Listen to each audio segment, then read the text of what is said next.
Hi friends, ಎಲ್ಲರಿಗೂ ನಮಸ್ಕಾರ. ಬನ್ನಿ ಫ್ರೆಂಡ್ಸ್, ಶಾರದೆ ಸೀರಿಯಲಿನ ಇವತ್ತಿನ ಸಂಚಿಕೆಯಲ್ಲಿ ಏನಾಗ್ತಿದೆ ಅಂತ ನೋಡ್ಕೊಬರೋಣ. ಅದಕ್ಕೂ ಮುಂಚೆ ಯಾರೆಲ್ಲ ನನ್ನ ವಿಡಿಯೋ ನೋಡ್ತಾ ಇದ್ದೀರಾ ಅವರೆಲ್ಲ ಪ್ಲೀಸ್ ಪುಟ್ಟದೊಂದು ಲೈಕ್ ಮಾಡಿ, ಹಾಗೆ ಸಬ್ಸ್ಕ್ರೈಬ್ ಮಾಡೋದನ್ನು ಮರಿಬೇಡಿ. ಬನ್ನಿ ಸ್ಟಾರ್ಟ್ ಮಾಡೋಣ. ಫ್ರೆಂಡ್ಸ್, ಮೊದಲಿಗೆ ಇಲ್ಲಿ ತಾತ, ಆ ಮನೆಗೆ ನಿನ್ನ ಅವಶ್ಯಕತೆ ಇದೆ, ದಯವಿಟ್ಟು ನೀನು ಬರಲೇಬೇಕಮ್ಮ, ಹಾಗೆ ನನ್ನನ್ನು ಅರ್ಥ ಮಾಡ್ಕೋತೀಯ ಅಂತ ಅಂದ್ಕೊಂಡಿದ್ದೀನಿ ಅಂತ ತುಂಬ ರಿಕ್ವೆಸ್ಟ್ ಮಾಡ್ಕೊತಿರ್ಬೇಕಾದ್ರೆ ಶಾರದೆ ಹೇಳ್ತಾಳೆ, ಹೌದು ಅಮ್ಮ, ಅದು ನಿಮ್ಮ ಮನೆ, ನೀವು ಹುಟ್ಟಿ ಬೆಳೆದು ಆಡಿದ ಮನೆ, ತಾತ ಪ್ರೀತಿಯಿಂದ ಕಟ್ಸಿರೋ ಮನೆ, ಅವರಿಗೆ ಅವಶ್ಯಕತೆ ಇದೆ ಅಂತ ಅಂದಾಗ ನೀವು ಅಲ್ಲಿಗೆ ಹೋಗೋ ಸರಿ ಅಂತ ನನ್ನ ಪ್ರಕಾರ ಅನಿಸುತ್ತೆ ಅಂತ ಹೇಳ್ತಾ ಇದ್ರೆ, ಸಿದ್ಧನು ಸಹ ಹೌದಮ್ಮ, ನಿಮ್ಮ ತವ್ರ ಮನೆ ಯಾವಾಗಲೂ ಚೆನ್ನಾಗಿರಬೇಕು, ನೀವು ಅಲ್ಲೇ ಹೋಗಿರಿ ಅಂತ ಹೇಳ್ತಾ ಇದ್ರೆ ತಾತ ಹೇಳ್ತಾ ಇರ್ತಾರೆ, ನೋಡು ವಿಮಲ, ಇಲ್ಲಿ ನೀನು ಇರೋಕ್ಕೆ ತುಂಬ ಕಷ್ಟ ಆಗ್ತಿದೆ ಅಂತ ನನಗೆ ತುಂಬ ಚೆನ್ನಾಗಿ ಗೊತ್ತು ಅಂತ ಹೇಳ್ತಾ ಇದ್ರೆ ಇವಳಿಗಂತೂ ಸಿಕ್ಕಾಬಟ್ಟೆ ಶಾಕ್ ಆಗ್ತಾ ಇರುತ್ತೆ. ಹೀಗೆ ಮತ್ತೆ ತಾತ ಹೇಳ್ತಾ ಇರ್ತಾರೆ, ಯಾವಾಗಲೂ ನಿನ್ನ ಮಂತ್ಲಿ ಚೆಕಪ್ಗೆ ಕರ್ಕೊಂಡು ಹೋಗಬೇಕು, ಇಲ್ಲಿ ಸ್ವಚ್ಛತೆ ಇಲ್ಲ, ಮಲ್ಕೊಳ್ಳೋಕ್ಕೆ ಬೆಡ್ಡು ಇಲ್ಲ, ಯಾವ ಅನುಕೂಲನೂ ಸಹ ಇಲ್ಲ, ಆದರೆ ಆ ಮನೇಲಿ ನಿನಗೆ ಎಲ್ಲ ಅನುಕೂಲ ಇದೆ, ದಯವಿಟ್ಟು ಬಾ ಮಗಳೇ ಅಂತ ಅಂದರೆ ಸಿದ್ದು ಶಾರದನಿಗೆ ಸಿಕ್ಕಾಬಟ್ಟೆ ಬೇಜಾರಾಗ್ತಾ ಇರುತ್ತೆ. ಅದೇ ಸಮಯಕ್ಕೆ ಪವರ್ ಸಹ ಆಫ್ ಆಗಿಬಿಡುತ್ತೆ. ಅಷ್ಟೊತ್ತಿಗೆ ಈ ಬಡ್ಡಿ ಬಂಗಾರಮ್ಮ ಯಾರದು ಲೈನ್ನ ಕಟ್ ಮಾಡಿದ್ದು, ಇಷ್ಟೊತ್ತಿನಲ್ಲಿ ಕರೆಂಟ್ ಹೋಗ್ಬೇಕಂತ ಬ್ಯಾಟ್ ಇಟ್ಕೊಂಡು ಬರ್ತಿರ್ಬೇಕಾದ್ರೆ ಆ ಕಡೆ ಈ ಕಡೆ ಒಟ್ಟಾರೆ ಜನಗಳೆಲ್ಲ ಬರ್ತಾ ಇರ್ತಾರೆ. ಹಾಗೆ ಕುಡ್ಕು ಮಂಜುನಾಥ ಹೇಳ್ತಾ ಇರ್ತಾನೆ, ಏನು ಬಂಗಾರಮ್ಮ, ಇಷ್ಟು ದಪ್ಪ ಇಷ್ಟು ಉದ್ದ ಇದೆಯಾ, ಕರೆಂಟ್ ಹೋಗಿದ ತಕ್ಷಣ ನೀನೇ ಎದ್ರುಕೋತಿದ್ದೀಯಾ, ಆಮೇಲೆ ಒಟ್ಟಾವರದ ಜನಗಳೆಲ್ಲ ಎದುರಿಸ್ತಿದ್ದೀಯಾ ಅಂತ ಅಂದಾಗ, ಅಯ್ಯೋ ಕುಡ್ಕು ನನ್ನ ಮಗನೇ, ಮೊದಲು ಲೈನ್ನ ಚೇಂಜ್ ಮಾಡು, ಪವರ್ ಸರಿ ಹಾಕು ಅಂತ ಅನ್ಬೇಕಾದ್ರೆ ಸರಿ ನಾನು ಸರಿ ಮಾಡ್ತೀನಿ ಅಂತ ಹೋಗ್ತಾ ಇರ್ತಾನೆ. ಹಾಗೆ ಇನ್ನೊಂದು ಕಡೆ ಸಂಶಯ ಅವರು ಹೇಳ್ತಾ ಇರ್ತಾರೆ, ನೋಡಿ ಅಕ್ಕ, ನೀವು ಮಾತ್ರೆ ತರೋಕ್ಕೆ ಅಂತ ದುಡ್ಡು ಕೊಟ್ಟಿದ್ರಿ, ನಾನು ತಗೊಬಂದಿದ್ದೆ, 2 ದಿನಕ್ಕೆ ಮುಂಚೆನೇ ಹೇಳಿದ್ರಿ, ಮರ್ತುಬಿಟ್ಟೆ ತಗೊಳ್ಳಿ ಅಂತ ವಿಮಲನ್ ಟ್ಯಾಬ್ಲೆಟ್ ಕೊಡ್ತಾ ಇದ್ರೆ ತಾತ ಆಶ್ಚರ್ಯದಿಂದ ನೋಡ್ತಾ ಇರ್ತಾರೆ. ಹಾಗೆ ಬಡ್ಡಿ ಬಂಗಾರಮ್ಮ, ಇವ್ರು ಯಾರು ವಿಮಲಕ್ಕ, ನಿಮ್ಮ ತಂದೆನಾ ಅಂತ ಅಂದಾಗ, ಹೌದು ಬಂಗಾರಮ್ಮ ಅಂತ ಅನ್ಬೇಕಾದ್ರೆ, ನಮಸ್ಕಾರ ಸರ್, ಒಳ್ಳೆ ಮಗಳಿಗೆ ಜನ್ಮ ಕೊಟ್ಟಿದ್ದೀರಾ, ಚಿನ್ನದಂಥ ಮಗಳು, ವಿಮಲಕ್ಕ ಮಾತ್ರ ಅಲ್ಲ, ಈ ಮನೇಲಿರೋರೆಲ್ಲ ಚಿನ್ನದಂತರು, ಅಪರಂಜಿ ಅಂತರು ಅಂತ ಹೊಗಳ್ತಾ ಇದ್ರೆ ತಾತ ಏನು ಮಾತಾಡದೆ ಅವ್ರ ಮುಖನ ನೋಡ್ತಾ ಇರ್ತಾರೆ. ಹಾಗೆ ಅಷ್ಟೊತ್ತಿಗೆ ಈ ಕುಡ್ಕ ಮಂಜುನಾಥ್ ಬಂದ್ಬಿಟ್ಟು ಲೈಟ್ನ ಸರಿ ಮಾಡಿದ ತಕ್ಷಣ ಡಿಚ್ಕ ಅಂತ ನಾನು ಹೋಗಿ ಯಾವ ರೀತಿ ಲೈನ್ನ ಚೇಂಜ್ ಮಾಡಿ ಬಂದಿದ್ದೀನಿ ನೋಡಿ ಅಂತ ಹೇಳ್ತಿರ್ಬೇಕಾದ್ರೆ ಎಲ್ಲರೂ ಖುಷಿ ಪಡ್ತಾ ಇರ್ತಾರೆ. ಹಾಗೆ ಪಕ್ಕದ ಮನೆಯವ್ರು ಬಂದ್ಬಿಟ್ಟು ಹೇಳ್ತಾ ಇರ್ತಾರೆ, ಇವತ್ತು ಯಾಕೋ ಕರೆಂಟು ಅವಾಗವಾಗ ಹೋಗ್ತಾ ಇದೆ, ಬೇಜಾರು ಮಾಡ್ಕೋಬೇಡಿ ಶಾರದವ್ರೆ, ನಿಮಗೇನಾದರೂ ಪವರ್ ಅವಶ್ಯಕತೆ ಇದ್ದರೆ ನಮ್ಮ ಮನೆಯಿಂದ UPS ಕನೆಕ್ಷನ್ ತೊಗೊಳ್ಳಿ ಅಂತ ಹೇಳ್ತಾ ಇರ್ತಾರೆ.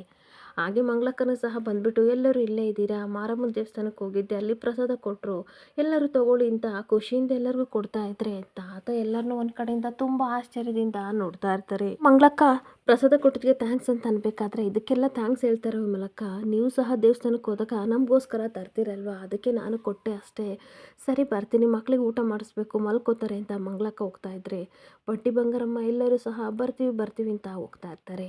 ಈ ಕುಡ್ಕ ಮಂಜುನಾಥ್ ಕರೆಂಟ್ ಬಂದಾಯಿತು, ಬೆಳಗು ಅಪ್ಪ ಮಕ್ಕಳು ಹಾಗೆ ಮಗಳು ಎಲ್ಲರೂ ಸೇರ್ಕೊಂಡು ಕಷ್ಟ ಸುಖ ಮಾತಾಡಿ, ನಾನು ಇನ್ನು ಬರ್ತೀನಿ, I love you, good night ಅಂತ ಹೇಳಿ ಹೊರಟೋಗ್ತಾ ಇರ್ತಾನೆ. ಇನ್ನೊಂದು ಕಡೆ ವಿಮಲ, ಅಪ್ಪ ನೋಡಿದ್ರಪ್ಪ, ಇಷ್ಟತಕ್ಕ ನೋಡಿದ್ರಿ ಅಂತ ಅನ್ಕೋತೀನಿ, ಅನಸೂಯಕ್ಕ ನನಗೆ ಸ್ವಂತ ಅಕ್ಕನ ಥರ ನನ್ನನ್ನು ಕೇರ್ ಮಾಡ್ತಾರೆ, ಹಾಗೆ ನನ್ನ ಮಗ ಸೊಸೆ ಮಗಳು ನನ್ನ ಮೊಮ್ಮಗಳು ಎಲ್ಲರೂ ಪ್ರೀತಿಯಿಂದ ನೋಡ್ತಾರೆ, ಇವರೆಲ್ಲ ನಮ್ಮ ಮನೆಯವರು, ಆದರೆ ಹೊರಗಿನವರಾಗಿರೋ ಈ ಒಟ್ಟಾರದ ಜನಗಳ ಪ್ರೀತಿನ ನೀವೇ ನೋಡಿದ್ರಲ್ವಾ, ಅವಶ್ಯಕತೆಯಿಂದ ಹೆಚ್ಚಾಗಿ ನಮಗೆ ಸಹಾಯ ಮಾಡ್ತಾರೆ, ಕಷ್ಟ ಅಂತ ಅಂದಾಗ ಓಡೋಡಿ ಬರ್ತಾರೆ, ನನ್ನನ್ನು ವಿಚಾರಿಸ್ಕೋತಾರೆ, ಇದಕ್ಕಿಂತ ಪ್ರೀತಿ ವಿಶ್ವಾಸ ಇನ್ನೇನು ಬೇಕು ನನಗೆ, ಆ ಮನೇಲಿ ಏನಿಲ್ವೋ ಅದೆಲ್ಲ ನನಗೆ ಇಲ್ಲಿ ಸಿಕ್ಕಿದೆ ಅಂತ ಹೇಳ್ತಾ ಇರ್ತಾಳೆ.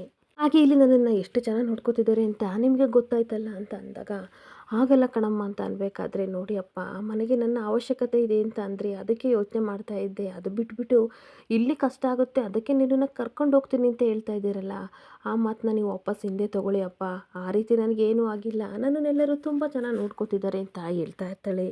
ಹಾಗೆ ನಾನು ಇಲ್ಲಿ ಖುಷಿಯಾಗಿದ್ದೀನಿ ಅಂತ ಸುಮ್ಮನೆ ಬರೀ ಮಾತಿಗೆ ಹೇಳ್ತಿಲ್ಲಪ್ಪ, ನಿಜವಾಗ್ಲೂ ನಾನು ನನ್ನ ಮಕ್ಕಳ ಜೊತೆ ತುಂಬ ಖುಷಿಯಾಗಿದ್ದೀನಿ, ದಯವಿಟ್ಟು ತಡ ಆಯಿತು, ಇಲ್ಲಿಂದ ಹೊರಡಿ ಅಂತ ಅಂದಾಗ ತಾತನಿಗೆ ಸಿಕ್ಕಾಬಟ್ಟೆ ಶಾಕ್ ಆಗ್ತಾ ಇರುತ್ತೆ. ಹಾಗೆ ನನ್ನ ಕಡೆ ಜ್ಯೋತಿಕಾ ಕಿಚನಲ್ಲಿ ಕೂತ್ಕೊಂಡು ಚಾಕು ಹಿಡ್ಕೊಂಡು ಸಿಕ್ಕಾಬಟ್ಟೆ ಡೀಪಾಗಿ ಯೋಚನೆ ಮಾಡ್ತಾ ಇರ್ತಾಳೆ. ಈ ಕಡೆ ಗುರುಗಳು ಬಂದು ಮನೆಗೆ ತಾತನ ಹತ್ರ ಹೇಳಿರ್ತಾರೆ, ಈ ಹಠ ಪ್ರತಿಷ್ಠಾಪನೆ ಇದನ್ನೆಲ್ಲ ಬಿಟ್ಟುಬಿಟ್ಟು ದಯವಿಟ್ಟು ಈ ಮನೆ ಮಗಳನ್ನ ಮನೆಗೆ ಕರ್ಕೋಬಾ ಅಂತ ಹೇಳಿದ ಮಾತೆಲ್ಲ ನೆನಪಿಸ್ಕೊಂಡು ಸಿಕ್ಕಾಬಟ್ಟೆ ಕೋಪ ಮಾಡ್ಕೊಂಡಿರ್ತಾಳೆ. ಹಾಗೆ ಅವಳು ಕೋಪದಿಂದ ಇರೋದನ್ನ ನೋಡಿ ಪಾರಿಜಾತ ಓಡೋಡಿ ಬಂದು, ಗೋಲ್ಡಿ ಏನಾಯ್ತು, ಅದು ಚಾಕು ಕಣೆ, ಏನಾದರೂ ಚುಚ್ಕೊಂಡ್ರೆ ಏನೇ ಮಾಡಲಿ, ಏನಕ್ಕಿಷ್ಟು ಕೋಪ ಮಾಡ್ಕೊಂಡಿದ್ಯಾ ಅಂತ ಕೇಳಬೇಕಾದ್ರೆ, ಇನ್ನೇನು ಮಾಡಲಿ ಗ್ರಾನಿ, ಹೌದು ತುರು ಬಂದರು, ತಾತನ ತಲೆಗೆ ಏನೇನೋ ತುಂಬಿದ್ರು, ಇವರು ಸಹ ಅವ್ರ ತಾಳಕ್ಕೆ ಕುಣಿತಿದ್ದಾರೆ ಅಂತ ಕೋಪದಿಂದ ಹೇಳ್ತಾ ಇರ್ತಾಳೆ. ಹಾಗೆ ಅವ್ರು ಹೇಳಿದ್ರು ಅಂದ ತಕ್ಷಣ ಇವ್ರು ಹೋಗಿದ್ದಾರಲ್ಲ, ಇವ್ರ ತಲೆಯಲ್ಲಿ ಸ್ವಲ್ಪನೂ ಬುದ್ಧಿ ಇಲ್ವಾ ಅಂತ ಅಂದಾಗ, ನೀನು ಅನ್ಕೊಂಡಂಗೆ ಏನೂ ಆಗಲ್ಲ, ಸುಮ್ಮನೆ ತಲೆ ಕೆಡಿಸ್ಕೊತಿದ್ಯಾ ಗೋಲ್ಡಿ ಅಂತ ಪಾರಿಜಾತ ಹೇಳ್ತಿದ್ರೆ, ಹ್ಯಾವ್ ಯು ಗ್ಯಾನ್ ಮೈಂಡ್, ನಿನಗೆ ಅರ್ಥ ಆಗಲ್ವಾ ಸ್ವಲ್ಪನೂ ಅಂತ ಕಿರ್ಚಾಡ್ತಾ ಇರ್ತಾಳೆ. ಹಾಗೆ ನಿಮಗೆ ಗೊತ್ತಾಗ್ತಾ ಇಲ್ವಾ, ಮಾವ ಹೋಗಿ ಈಗ ವಿಮಲತೆನ ಕರಿತಾ ಇದ್ದಾರೆ. ಅವರು ನಾನು ಬರಬೇಕು ಅಂದರೆ ನನ್ನ ಮಗ ಬರಬೇಕು ಅಂತ ಹೇಳ್ತಾರೆ. ಸಿದ್ದು ಶಾರದಾ ಬಂದರೆ ಮಾತ್ರ ನಾನು ಬರ್ತೀನಿ ಅಂತ ಹೇಳ್ತಾನೆ. ಸೊ ಹಾಗಾಗಿ ಮನೆಯವರೆಲ್ಲರೂ ಬಂದು ಇಲ್ಲಿ ಒಕ್ಕರಿಸ್ಕೋತಾರೆ. ಇರಿಟೇಟ್ ಪೀಪಲ್ಸ್ ಎಲ್ಲ ನಮ್ಮ ಮನೆಗೆ ಬರ್ತಾರೆ. ನಿಮಗೆ ಸ್ವಲ್ಪನೂ ಅರ್ಥ ಆಗ್ತಾ ಇಲ್ವಾ? ಜಿರಳೆ ನುಸೋಕ್ಕೆ ಅದ್ರ ಮೀಸೆಯಷ್ಟು ಸಿಗೋವಷ್ಟು ಜಾಗ ಸಿಕ್ಕಿದ್ರೆ ಸಾಕಂತೆ. ಆದರೆ ಇವಳಿಗೆ ಅಷ್ಟು ಜಾಗನೂ ಬೇಡ. ಸ್ವಲ್ಪ ಸಿಕ್ಕಿದ್ರೆ ನುಸುತ್ ಬಿಡ್ತಾಳೆ. ಈ ಮನೆಗೆ ಬರಬೇಕಂತ ಇಷ್ಟೆಲ್ಲ ಕಷ್ಟಪಡ್ತಿದ್ದಾಳೆ ನಿಮಗೆ ಗೊತ್ತಾ? ಇಲ್ಲಿಗೆ ಬಂದರೆ ಏನಾಗುತ್ತೆ ಗೊತ್ತಾ ಅಂತ ಹೇಳ್ತಾ ಇರ್ತಾಳೆ. ಹಾಗೆ ಪಾರಿಜಾತ ಹೇಳ್ತಾ ಇರ್ತಾಳೆ, ಏನಕ್ಕೆ ಅಗತ್ಯಕ್ಕಿಂತ ಜಾಸ್ತಿಯಾಗಿ ನೀನು ಆ ಶಾರದಾ ಬಗ್ಗೆ ತಲೆ ಕೆಡಿಸ್ಕೊತಿದ್ದೀಯಾ? ಅವಳ ಬಗ್ಗೆ ಕೆಡಿಸ್ಕೊಳ್ಳೋ ಅವಶ್ಯಕತೆ ಇಲ್ಲ ಅಂತ ಅಂದಾಗ, ನಿಜವಾಗ್ಲೂ ನಿನಗೆ ತಲೆಯಲ್ಲೇ ಕೆಟ್ಟಿದೆಯೋ ಅಥವಾ ಕೂಲಾಗಿ ಇರಬೇಕು ಅಂತ ಮಾತಾಡ್ತಿದೆಯೋ? ನಿನಗೆ ಟೆನ್ಷನ್ ಆಗ್ತಿಲ್ವಾ ಅಂತ ಅಂದಾಗ, ನಿಜವಾಗ್ಲೂ ನನಗೆ ಟೆನ್ಷನ್ ಆಗ್ತಿಲ್ಲ. ಯಾಕೆ ಅಂತಂದರೆ ನಿಮ್ಮ ಅತ್ತೆನ ಕರ್ಕೊಬರಕ್ಕೆ ಹೋಗಿರೋದು ಯಾರು ಹೇಳು?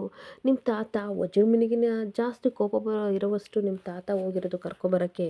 ಒಂದು ವೇಳೆ ದಶರಥ ಏನಾದರೂ ಹೋಗಿದ್ರೆ ನೈಸ್ ಮಾಡಿ ಎಲ್ಲರನ್ನೂ ಕರ್ಕೊಬಂದ್ಬಿಡೋಣ. ಆದರೆ ನಿಮ್ಮ ತಾತನಿಗೆ ಶಾರದಾ ಸಿದ್ದು ಕಂಡ್ರೆ ಸಿಕ್ಕಾಬಟ್ಟೆ ಕೋಪ ಇದೆ. ಖಂಡಿತ ಅವ್ರು ಇದಕ್ಕೆ ಕಾಂಪ್ರಮೈಸ್ ಆಗಲ್ಲ. ಆಗಿದ್ರೂ ಸಹ ಒಂದು ದೊಡ್ಡ ಪವಾಡ ನಡೆದ್ರೆ ಮಾತ್ರ ಅವಳು ಈ ಮನೆಗೆ ಬರೋಕ್ಕೆ ಸಾಧ್ಯ. ಅಂಥ ಪವಾಡ ನಡೆಯಲ್ಲ. ನೀನು ಟೆನ್ಷನ್ ಮಾಡ್ಕೋಬೇಡ. 100ಕ್ಕೆ 100% ಶಾರದಾ ಸಿದ್ದು ಈ ಮನೆಗೆ ಬರಲ್ಲ ಅಂತ ಅಂದಾಗ, ಓ ಹೌದಾ ಗ್ರಾನಿ, ಹಾಗಾದರೆ ನಿಜವಾಗ್ಲೂ ಬರಲ್ಲ ಅಂತ ಅಂತೀರಾ ಅಂತ ಜ್ಯೋತಿಕಾ ಕೇಳ್ತಾ ಇರ್ತಾಳೆ. ಹಾಗೆ ನನಗೆ ನಿಮ್ಮ ತಾತನಿಗೆ ಬರುತ್ತಲ್ಲ ಸಿಟ್ಟು, ಅದ್ರ ಮೇಲೆ ತುಂಬ ನಂಬಿಕೆ ಇದೆ. ಖಂಡಿತ ನೀನು ಅಂದ್ಕೊಂಡಂಗೆ ಏನೂ ಆಗಲ್ಲ. ಅಹಂ ಅನ್ನೋದು ಅವ್ರನ್ನ ತಡೆಗಟ್ಟುತ್ತೆ. ಈ ಮನೆಗೆ ಖಂಡಿತ ಅವರಿಬ್ಬರನ್ನ ಕರ್ಕೊಬರಲ್ಲ ಅಂತ ಹೋಪ್ ಕೊಡ್ತಾ ಇರ್ತಾಳೆ. ಹಾಗೆ ಇನ್ನೊಂದು ಕಡೆ ಅನಸೂಯಮ್ಮ ಹೇಳ್ತಾ ಇರ್ತಾರೆ, ನೋಡಿ ವಿಮಲಮ್ಮ, ಇದು ನಿಮ್ಮನೆ ವಿಚಾರ, ನಾನು ಮಾತಾಡಬಾರ್ದು. ಆದರೂ ಒಂದು ಮಾತು ಹೇಳ್ತೀನಿ. ನಿಮ್ಮನೆ, ಅದು ನೀವು ಹುಟ್ಟಿ ಬೆಳೆದ ಮನೆ. ಆ ಮನೆ ಚೆನ್ನಾಗಿರಬೇಕು, ಹಾಗೆ ಒಳ್ಳೇದಾಗಬೇಕು ಅಂತ ನಿಮಗೂ ಆಸೆ ಇದೆ. ಅದೊಂದು ನಂಬಿಕೆಯಿಂದ ನಿಮ್ಮ ಅಪ್ಪಾಜಿಯವರು ಓಡೋಡಿ ಬಂದು ನಿಮ್ಮನ್ನು ಕರೆಯೋಕ್ಕೆ ಬಂದಿದ್ದಾರೆ. ದಯವಿಟ್ಟು ಆ ಮನೆಗೆ ಹೋಗಿ, ಅಲ್ಲೇ ಇರೋದು ನೀವು ತುಂಬ ಒಳ್ಳೆಯದು ಅಂತ ಹೇಳ್ತಿರ್ಬೇಕಾದ್ರೆ, ವಿಮಲ ನಿಮ್ಮ ನಂಬಿಕೆನ ನಾನು ಉಳಿಸ್ಕೊತೀನಿ. ಹಾಗೆ ನನಗೂ ಸಹ ನನ್ನ ತವ್ರ ಮನೆ ಚೆನ್ನಾಗಿರ್ಬೇಕೆಂಬ ಆಸೆ ನನಗೂ ಇದೆ ಅಪ್ಪ. ಹಾಗೆ ನಾನೊಂದು ಮಾತು ಕೊಡ್ತೀನಪ್ಪ, ಖಂಡಿತ ನಿಮ್ಮ ಜೊತೆ ನಿಮ್ಮ ಮನೆಗೆ ಬರ್ತೀನಿ ಅಂತ ಅಂದಾಗ ತಾತನಿಗಂತೂ ಸಿಕ್ಕಾಬಟ್ಟೆ ಖುಷಿ ಆಗ್ತಾ ಇರುತ್ತೆ. ನನ್ನ ನಂಬಿಕೆನ ಉಳಿಸ್ತಲ್ಲ. ಅಲ್ಲಿಂದ ಬರಬೇಕಾದ್ರೆ ಬರ್ತೀ ಇಲ್ವೋ ಅನ್ನೋ ಗೊಂದಲ ಇತ್ತು. ಆದರೆ ನೀನು ಬರ್ತೀನಿ ಅಂತ ಅಂದಲ್ಲ. ಈ ಮುದಿ ಜೀವಕ್ಕೆ ಮತ್ತೆ ಜೀವ ಬಂದಂಗೆ ಆಯಿತು ಅಂತ ಅನ್ಬೇಕಾದ್ರೆ, ನಾನು ಯಾವತ್ತೂ ಸಹ ನಿಮ್ಮ ಮಾತನ್ನ ಮೀರಿಲ್ಲಪ್ಪ. ಚಾಚು ತಪ್ಪದೆ ನಿಮ್ಮ ಮಾತನ್ನು ನಡೆಸ್ಕೊಂಡಿದ್ದೀನಿ ಅಂತ ಅಂದಾಗ, ಥ್ಯಾಂಕ್ ಯು ಸೋ ಮಚ್ ಅಂತ ತಾತ ಹೇಳ್ತಾ ಇದ್ರೆ ವಿಮಲ ಹೇಳ್ತಾ ಇರ್ತಾಳೆ, ಅಪ್ಪ ನನ್ನದೊಂದು ಕಂಡೀಷನ್ನು, ನಾನು ಕೇಳಿದ್ದನ್ನು ನೀವು ಒಪ್ಕೋಬೇಕು ಅಂತ ಅಂದಾಗ, ಅದೇನು ಕೇಳ್ತಿ ಹೇಳು? ಇಷ್ಟು ವರ್ಷ ಆದಮೇಲೆ ನಮ್ಮ ಮನೆಗೆ ಬರ್ತಿದ್ಯಾ, ನೀನೇನು ಕೇಳಿದ್ರು ನಾನು ಕೊಡಿಸ್ತೀನಿ, ಅದಕ್ಕಿಂತ ಖುಷಿ ಇನ್ನೇನಿದೆ ಮಗಳೇ ಅಂತ ಅನ್ಬೇಕಾದ್ರೆ, ನನಗೇನು ಕೊಡಿಸ್ಬೇಡಿ, ನಂದೊಂದು ಮಾತು ನಡೆಸ್ಕೊಡ್ಬೇಕು. ನಾನು ಆ ಮನೆಗೆ ಬರಬೇಕು ಅಂತಂದರೆ ನನ್ನ ಜೊತೆ ನನ್ನ ಮಗ ಸೊಸೆ ಬರಲೇಬೇಕು. ಅವ್ರು ಬಂದರೆ ಅಷ್ಟೇ ನಾನು ಬರೋದು ಅಂತ ಅಂದಾಗ, ಅದು ಈ ಜನ್ಮದಲ್ಲಿ ಸಾಧ್ಯ ಇಲ್ಲ ಅಂತ ತಾತ ಕೂಗಾಡ್ತಾ ಇರ್ತಾರೆ. ಹಾಗೆ ಏನು ಮಾತಾಡ್ತಿದ್ದೀಯ ಅಂತ ಅಂದಾಗ, ನನ್ನ ಮನಸ್ಸಲ್ಲಿರೋ ಭಾವನೆನ ಹೇಳ್ಕೊತಾ ಇದ್ದೀನಿ ಅಂತ ಅಂದಾಗ, ವಿಮಲ ಅಂತ ತಾತ ಕೋಪ ಮಾಡ್ಕೊಂಡು ಹೋಗ್ತಿರ್ಬೇಕಾದ್ರೆ, ಯಾಕಪ್ಪ ಸುಮ್ಮನಾಗ್ಬಿಟ್ರಿ? ನೀವೇನಂದ್ರಿ, ನೀನು ಬಂದರೆ ಆ ಮನೆ ತುಂಬ ಚೆನ್ನಾಗಿರುತ್ತೆ ಮಗಳೇ ಅಂತ ಅಂದರೆ, ಅದೇ ನನ್ನ ಮಗ ಸೊಸೆ ಏನಂದ್ರು, ನೀವು ಹೋಗಿ ಅಮ್ಮ, ನೀವು ಹೋದರೆ ಆ ಮನೇಲಿ ನೆಮ್ಮದಿ ಸುಖ ಸಂತೋಷ ಎಲ್ಲ ಸಿಗುತ್ತೆ ಅಂತ ಹೇಳಿದರು. ಅವರಿಗೆ ತಮ್ಮ ಕಾಳಜಿಗಿಂತ ನನ್ನ ಕಾಳಜಿನೇ ಮುಖ್ಯ ಅಂತ ಹೇಳಿದರು. ಆದರೆ ನಿಮಗೆ ಮಾತ್ರ ಆಗಲ್ಲಪ್ಪ, ನಿಮಗೆ ನಿಮ್ಮನೆ ಕಾಳಜಿ ಮಾತ್ರ ಇಂಪಾರ್ಟೆಂಟು ಅಂತ ಅಂದಾಗ ತಾತನಿಗೆ ಸಿಕ್ಕಾಬಟ್ಟೆ ಕೋಪ ಬರ್ತಾ ಇರುತ್ತೆ. ಹಾಗೆ ನೋಡಿ ಅಪ್ಪ, ನಿಮಗೆ ಯಾರು ಏನಾದರೂ ಪರವಾಗಿಲ್ಲ, ನಿಮ್ಮನೆ ಮಾತ್ರ ಚೆನ್ನಾಗಿರಬೇಕು, ಅದಕ್ಕೋಸ್ಕರ ನನ್ನನ್ನು ಕರೆಕ್ಕೆ ಇಲ್ಲಿವರೆಗೂ ಬಂದಿದ್ದೀರಾ. ಆದರೆ ನಮ್ಮ ಮಕ್ಕಳು ಆ ರೀತಿ ಅಲ್ಲ, ಹಾಗೆ ಸ್ವಾರ್ಥಿನೂ ಕೂಡ ಅಲ್ಲ. ನೋಡಿ ಅಪ್ಪ, ಕೊನೆಯದಾಗಿ ಹೇಳ್ತಾ ಇದ್ದೀನಿ, ನನ್ನ ಮಕ್ಕಳು ನನ್ನ ಜೊತೆ ಬರ್ತಾರೆ, ಹಾಗೆ ಅವರೆಲ್ಲಿರ್ತಾರೆ ನಾನು ಅಲ್ಲೇ ಇರೋದು. ಇದಕ್ಕೆ ನಿಮಗೆ ಒಪ್ಪಿಗೆ ಇದೆಯಾ ಅಂತ ಅಂದಾಗ, ಈ ಜನ್ಮದಲ್ಲಿ ಸಾಧ್ಯ ಇಲ್ಲ, ಇವರಿಬ್ಬರು ಮನೆಗೆ ಬರಬಾರ್ದು ಅಂತ ಅಂದಾಗ, ಏನಕ್ಕೆ ಬರಬಾರ್ದು, ಅಷ್ಟಕ್ಕೂ ಇವರಿಬ್ಬರು ಬಂದರೆ ಏನಾಗುತ್ತಪ್ಪ ಅಂತ ಅಂದಾಗ, ನಿನಗೆ ಗೊತ್ತಿಲ್ವಾ ನನ್ನ ಮನಸ್ಸಲ್ಲಿ ಏನು ನಡೀತಿದೆ ಅಂತ? ನಿನಗೆ ಗೊತ್ತಿಲ್ವಾ ವಿಮಲ? ಅದನ್ನು ಬೇರೆ ಬಾಯಿ ಬಿಟ್ಟು ನಾನು ಹೇಳಬೇಕಾ? ಹೌದು ತಿರು ಹೇಳಿದ್ದು, ನಿನ್ನ ಮಗಳನ್ನ ಕರ್ಕೊಬಾ ಅಂತ ಹೇಳಿದ್ದು, ಅದಕ್ಕೆ ನಾನು ಬಂದಿದ್ದು ಅಂತ ಅಂದಾಗ, ಓಹೋ ಇದೇ ನಿಮ್ಮದು ಫೈನಲ್ ಡಿಸಿಷನ್ನಾ? ಹಾಗಾದರೆ ನನ್ನ ಡಿಸಿಷನ್ನು ಕೇಳಿ ಅಪ್ಪ. ನನ್ನ ಮಕ್ಕಳು ಬರಲಿಲ್ಲ ಅಂತಂದರೆ ಖಂಡಿತ ನಾನು ಬರಲ್ಲ, ಅವರೆಲ್ಲಿರ್ತಾರೋ ಅಲ್ಲಿ ನಾನು ಇರ್ತೀನಿ, ಇದೇ ನನ್ನ ಫೈನಲ್ ಡಿಸಿಷನ್ ಅಂತ ಅನ್ಬೇಕಾದ್ರೆ, ತಪ್ಪು ಮಾಡ್ತಿದ್ದೀವಿ ವಿಮಲ, ತಪ್ಪು ಮೇಲೆ ತಪ್ಪು ಮಾಡ್ತಿದ್ದೀಯಾ ಅಂತ ಕೂಗಾಡ್ತಾ ಇರ್ತಾರೆ. ನನ್ನ ಮಗನಿಗೆ ಸಿಗಬೇಕಾದ ಸ್ಥಾನ ಮಾನ ಏನು ಸಿಗಲಿಲ್ಲ ಅಂದಮೇಲೆ ನನಗೇನಕ್ಕೆ ಬೇಕು ಅಂತ ವಿಮಲನು ಕಿರ್ಚಾಡ್ತಾ ಇರ್ತಾಳೆ. ಹಾಗೆ ತಾತ ಮನೆ ಬಾಗಿಲಿಗೆ ಬಂದಿದ್ದೀನಿ ಇಲ್ಲಿವರೆಗೂ ಹುಡ್ಕೊಂಡು, ನನಗೆ ಇಷ್ಟು ಅವಮಾನ ಮಾಡ್ತಿದ್ಯಾ ಅಂತ ಅಂದಾಗ, ನಾನು ಯಾರಿಗೂ ಅವಮಾನ ಮಾಡ್ತಾ ಇಲ್ಲ, ನನ್ನ ಡಿಸಿಷನ್ನ ಹೇಳಿದ್ದೀನಿ ಅಷ್ಟೇ. ಕಾರ್ ನಿಂತಿದೆ, ರೆಡಿಯಾಗಿದೆ, ದಯವಿಟ್ಟು ಆದಷ್ಟು ಬೇಗ ಮನೆಗೆ ಹೋಗಿ, ಎಲ್ಲರೂ ಮನೇಲಿ ಕಾಯ್ತಾ ಇರ್ತಾರೆ ಅಂತ ಅಂದಾಗ ತಾತ ಸಿಕ್ಕಾಬಟ್ಟೆ ಕೋಪ ಮಾಡಿಕೊಂಡು ಕಾರ್ ಹತ್ತಿ ಹೋಗ್ತಾ ಇದ್ರೆ ವಿಮಲ ಶಾರದಾ ಸಿದ್ದು ಎಲ್ಲ ಕಣ್ಣೀರಾಗ್ತಾ ಇರ್ತಾರೆ. ಹಾಗೆ ಇನ್ನೊಂದು ಕಡೆ ಬೆಳಗಾದಾಗ ದಶರಥ ಕಾಫಿ ಕುಡಿತಾ ಇರ್ತಾನೆ. ಹಾಗೆ ಬಾಯ್ಲಿ ಸುಮಿತ್ರ ಒಂದು ನಿಮಿಷ ಅಂತ ಅಂದಾಗ, ಏನ್ರಿ ಅಂತ ಅನ್ಬೇಕಾದ್ರೆ, ನಿನ್ನೆ ಅಪ್ಪ ವಿಮಲನ ಕರೆಯೋಕ್ಕೆ ಅಂತ ಮನೆಗೆ ಹೋಗಿದ್ರು, ಎಷ್ಟೊತ್ತಿನಲ್ಲಿ ಬಂದರು, ನಿನಗೇನಾದರೂ ಗೊತ್ತಾ ಅಂತ ಅಂದಾಗ, ಹೋಗಿದ್ದು ಗೊತ್ತು ರೀ, ಆದರೆ ಮಾವ ಬಂದಿದ್ದು ನಾನು ನೋಡಲಿಲ್ಲ ಅಂತ ಅಂದಾಗ, ಓ ಹೌದಾ ಅಪ್ಪ ಎಷ್ಟೊತ್ತಾದರೂ ಸಹ ಬಂದು ನನ್ನ ಹತ್ರ ಮಾತಾಡ್ಕೊಂಡು ಹೋಗೋರು.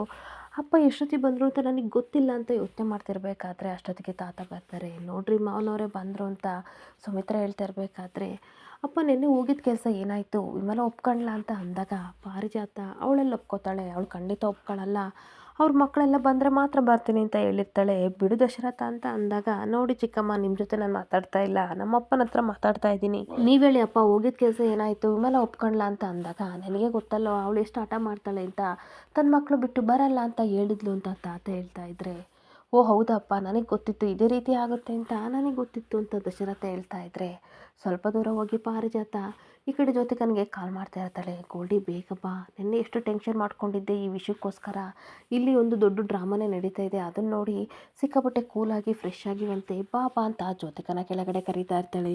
ಅಷ್ಟೊತ್ತಿಗೆ ಗೋಲ್ಡಿ ಬರ್ತಾಳೆ, ಏನು ಗ್ರಾನಿ ಅಂತ ಅಂದಾಗ, ಅಲ್ಲಿ ನೋಡು ಡ್ರಾಮಾನ ಅಂತ ಹೇಳ್ತಿರ್ಬೇಕಾದ್ರೆ ದಶರಥ ಹೇಳ್ತಾ ಇರ್ತಾನೆ, ನೋಡಿ ಅಪ್ಪ ವಿಮಲ ಎಷ್ಟು ಹಠ ಮಾರಿ ಅಂತ ನಿಮಗೂ ತುಂಬ ಚೆನ್ನಾಗಿ ಗೊತ್ತು, ಆದರೆ ನಾವೇ ಸ್ವಲ್ಪ ಅಡ್ಜಸ್ಟ್ ಮಾಡ್ಕೋಬೇಕು ಅಂತ ಅಂದಾಗ, ನಾವೇನು ಮಾಡ್ಕೋಬೇಕು ಹೇಳು ದಶರಥ ಅಡ್ಜಸ್ಟ್ ಅಂತ ಅಂದಾಗ, ಅವರೆಲ್ಲ ಒಂದ್ಸರಿ ನಮ್ಮ ಮನೆಯೊಳಗೆ ಬರಲಿ ಬಿಡಿ, ಅಷ್ಟಕ್ಕೂ ನಾವು ಅವಧೂತರು ಹೇಳಿದ್ದನ್ನು ಹೋದ ಸಲ ಹೇಳಿದ್ದನ್ನು ಏನೂ ಮಾಡಿಲ್ಲ ಅಂತ ಅವರು ಕೋಪ ಮಾಡಿಕೊಂಡ್ರು, ಏನಾದರೂ ತೊಂದರೆ ಆದರೆ ಏನು ಮಾಡ್ತೀರಾ ಅಂತ ಅಂದಾಗ, ತಾತ ಸಿಕ್ಕಾಬಟ್ಟೆ ಕೋಪ ಮಾಡಿಕೊಂಡು, ಅದೇನೇ ಆಗಲಿ ದೇವ್ರ ಇಚ್ಛೆ ಆದಂಗೆ ಆಗಲಿ, ನಾನಂತೂ ಅವ್ರನ್ನ ಮನೆಯೊಳಗಡೆ ಕರೆಯಲ್ಲ, ಒಂದ್ಸಲ ಗಟ್ಟಿ ಮನಸ್ಸು ಮಾಡಿ ನಿರ್ಧಾರ ಮಾಡಿ ಮನೆಯಿಂದ ಆಚೆ ಹಾಕಿದ್ದೀನಿ, ಇವಾಗ ನಾನು ಅವ್ರನ್ನ ಕರೆಯಲ್ಲ, ಏನು ಬೇಕಾದರೂ ಆಗಲಿ ಅಂತ ತಾತ ಕೂಗಾಡ್ತಾ ಇರ್ತಾರೆ.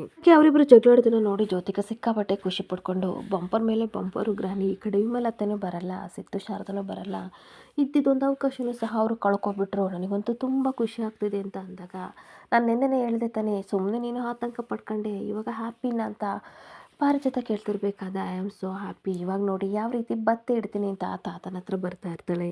ಹಾಗೆ ಹತ್ರ ಬಂದ್ಬಿಟ್ಟು ಜ್ಯೋತಿಕಾ, ತಾತ ನೀವೇ ಹೋಗಿ ಖುದ್ದಾಗಿ ಕರೆದ್ರು ವಿಮಲತ್ತೆ ಬರಲಿಲ್ವಾ ಅಂತ ಅಂದಾಗ, ಇಲ್ಲ ಕಣಮ್ಮ ಅಂತ ಅಂದ ತಕ್ಷಣ, ಇದೆಲ್ಲ ಆ ಶಾರದನೇ ಮಾಡಿರೋದು, ಬೇಕು ಬೇಕು ಅಂತ ಅತ್ತೆ ತಲೆ ಕೆಡಿಸಿದ್ದಾಳೆ, ವಿಮಲತ್ತೆ ಯಾವತ್ತೂ ನಿಮ್ಮ ಮಾತನ್ನ ಚಾಚು ಚಪ್ಪದ ಕೇಳ್ತಾ ಇದ್ರು, ಆದರೆ ಇವಾಗ ನೋಡಿ ಯಾವ ರೀತಿ ಮಾಡಿದ್ದಾಳೆ, ಈ ಮನೆ ಹೊಡಿಬೇಕು ಅಂತಲೇ ಈ ರೀತಿ ಮಾಡಿದ್ದಾಳೆ ಅಂತ ಅಂದಾಗ, ತಾತನಿಗೆ ಮತ್ತಷ್ಟು ಕೋಪ ಬರ್ತಾ ಇದ್ರೆ, ಹೊರಗಡೆ ಅಷ್ಟೊತ್ತಿಗೆ ವಿಮಲ ಬಂದ್ಬಿಟ್ಟು ಅಪ್ಪ ಅಂತ ಕೂಗಿದ ತಕ್ಷಣ ದಶರಥ ಸುಮಿತ್ರಾ ಹಾಗೆ ತಾತನಿಗಂತೂ ಸಿಕ್ಕಾಬಟ್ಟೆ ಖುಷಿ ಆಗ್ತಾ ಇದ್ರೆ, ಜ್ಯೋತಿಕ ಪಾರಿಜಾತನಿಗೆ ಸಿಕ್ಕಾಬಟ್ಟೆ ಟೆನ್ಷನ್ ಆಗ್ತಾ ಇರುತ್ತೆ.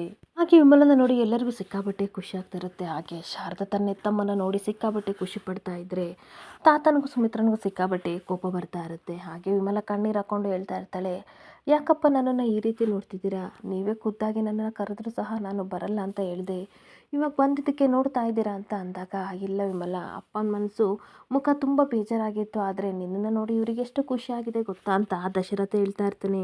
ಹಾಗೆ ಮತ್ತೆ ವಿಮಲನು ಸಹ ಹೇಳ್ತಾ ಇರ್ತಾಳೆ, ನಾನು ಬರಬಾರ್ದು ಅಂತ ಅಂದ್ಕೊಂಡಿದ್ದೆ, ಆದರೆ ನನ್ನ ಮಕ್ಕಳಿಬ್ಬರು ಸಹ ತುಂಬ ಬಲವಂತ ಮಾಡಿದರು, ಹೌದು ತಾರೆ ಕರ್ಕೊಬರ್ಬೇಕಂತ ಹೇಳಿದ್ದಕ್ಕೆ ತಾತ ಮನೆ ಹತ್ರ ಖುದ್ದಾಗಿ ಬಂದಿದ್ದಾರೆ, ದಯವಿಟ್ಟು ನೀವು ಆ ಮನೆಗೆ ಹೋಗಲೇಬೇಕು, ಆ ಮನೆಗೆ ನಿಮ್ಮ ಅವಶ್ಯಕತೆ ಇದೆ ಅಂತ ಹಿಂಸೆ ಮಾಡಿದ್ದಕ್ಕೆ ಫೋರ್ಸ್ ಮಾಡಿದ್ದಕ್ಕೆ ಬಂದೆ ಅಂತ ಅಂದಾಗ, ಒಳ್ಳೆ ಕೆಲಸ ಮಾಡಿದ್ದಾರೆ, ನೀನು ಈ ಮನೆ ನಗು ಕಣಮ್ಮ, ನೀನು ಇಲ್ಲಿ ಇರಲೇಬೇಕು ಅಂತ ದಶರಥ ಹೇಳ್ತಾ ಇರ್ತಾನೆ.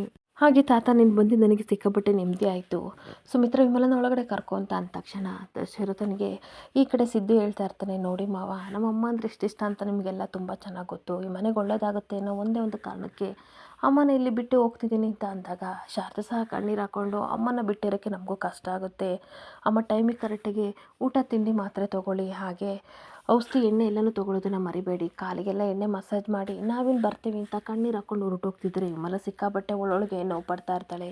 ಇಲ್ಲಿಗೆ ಸಂಚಿಕೆ ಎಂಡ್ ಆಗ್ತಿದೆ. Thank you for the watching friends.